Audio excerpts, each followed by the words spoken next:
Supreme Court upheld Michigan's proposal to the ban on affirmative action this week, saying voters had the right to decide these types of issues. There has been strong reaction on both sides. Will this ruling actually change anything in Michigan? Nolan, let me start with you. Well, no, because we've been living under this law since 2006. Since 2006.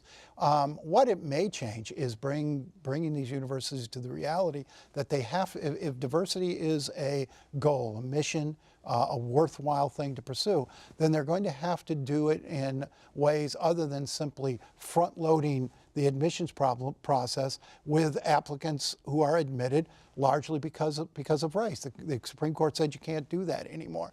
And, you know, the universities have to sort of come to the reality that this isn't just about the numbers you let in. It's the numbers you retain. And minority student retention rate at Michigan colleges is abysmal. At the University of Michigan, which has the best, only 77% of African Americans graduate compared to over 90% of whites. If you start working on retention, you've gone a long way to resolving your diversity process. Also, they have to do more work up front. This is a failure in large part of the public school system not producing enough qualified applicants.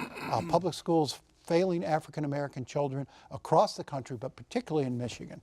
Do you agree with what Nolan said? I agree with some of it. I mean, I think the retention issue is not about qualifications.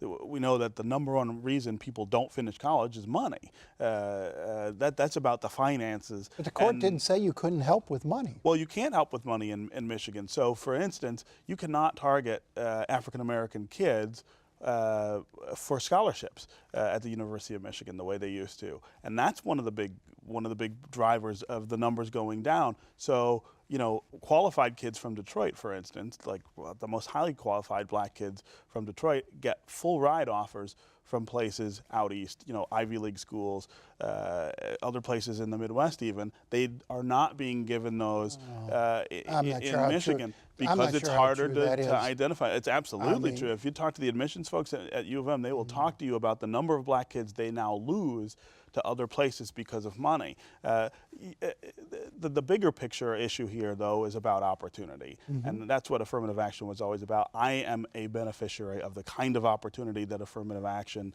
opened up. There were, you know, I can't tell you how many jobs I've had where I was the first African American to have that job. It's been almost all of them. But you were qualified for every one of them, and that's the point. Nobody said, we're going to take you in even though you're less qualified than someone else. And that's the point. That's what affirmative action is. It is opening doors for qualified minorities.